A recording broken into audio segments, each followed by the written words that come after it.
Hello and welcome back to Valley News Now. I'm your host Adam Shaliff, and today I am joined by Aaron Gillette. Aaron, am I saying that last name right? First and foremost here.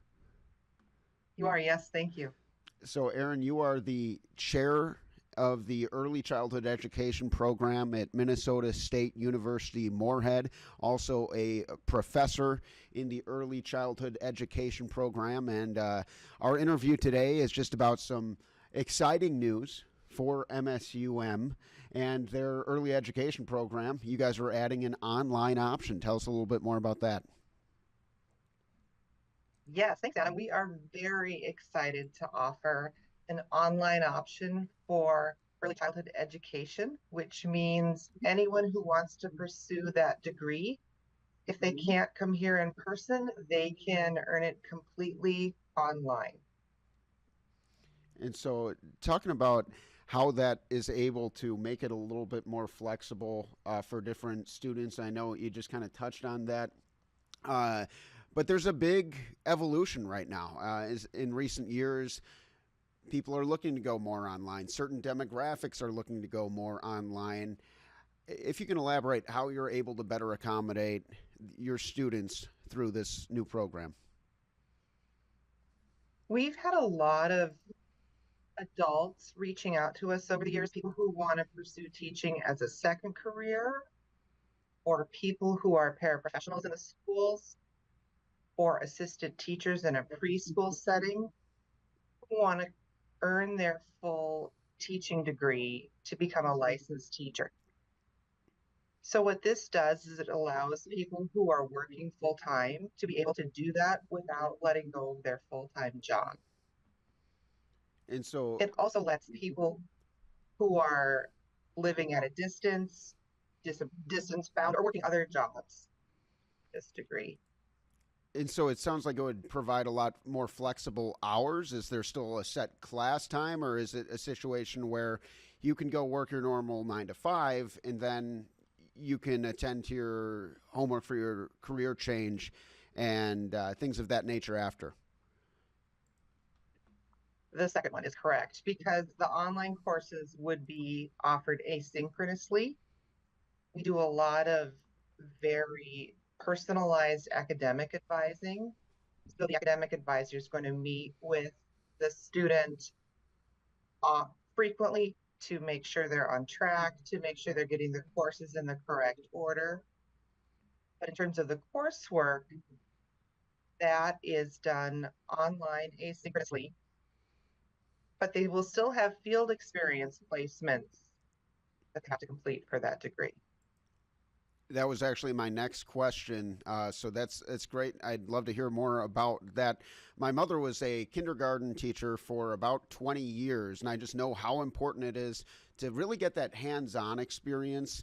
And it can even sometimes be more of a physically demanding job with some of these really young kids. And she was specifically was the Montessori realm, which I know can be different than traditional education setting.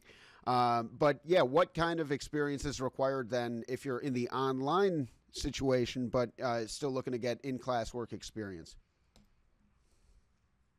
That's one of the things, Adam, that we're really proud of in our teacher education programs at MSUM is all of our licensure candidates, no matter what teacher ed degree they're pursuing, are going to be in the field often throughout their entire program. So for an online candidate, we have an office of field experiences that makes all of the placements, and the people in that office are going to work directly with the candidates. And if they are working in a school district already, work with the administrators in that district to make sure that they can do their placements where they live and preferably where they work. It doesn't mean they will always be at the same age or grade level because we have to make sure they get placements across the range of their licensure area, but they will personalize that placement experience for those students who are living at a distance. And so MSUM already has an outstanding reputation for being one of the better education programs in the region. Specifically for you as the chair of early childhood education there, uh, what does this do to benefit your program and the program at large? Well, you probably know this, Adam.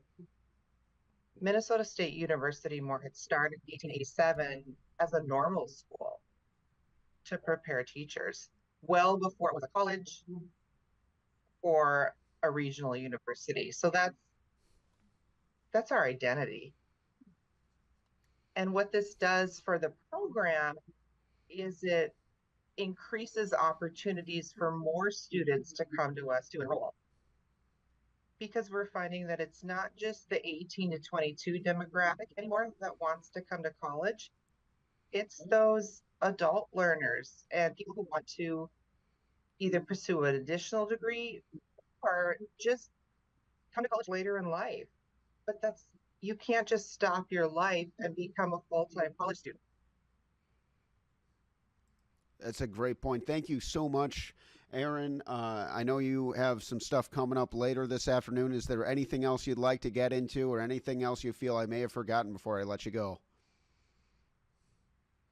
Well, we are already working with a teacher or a practicing teacher who is licensed in elementary education, who is now has been hired as the preschool teacher in a smaller school district. So this is another important point.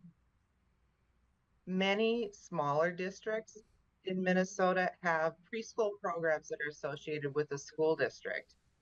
And all the teachers they hire, as you know, have to be licensed teachers. But if they're hiring a preschool teacher, the license is an early childhood education license because that's a first to third grade license. So even though she has an elementary degree, that's a K-6 license in Minnesota, which means she is coming back to us to add the coursework that she needs in order to apply to the state for an early childhood education license. So that's another population we can serve as well.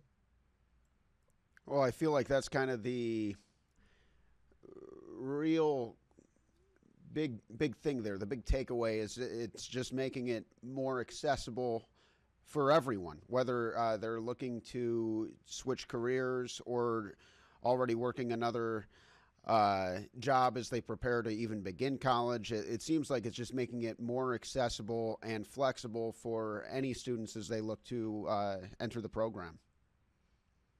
Exactly. Yes, that's true, Adam. Well, Aaron, thank you so much for your time. That's all for now on Valley News Now.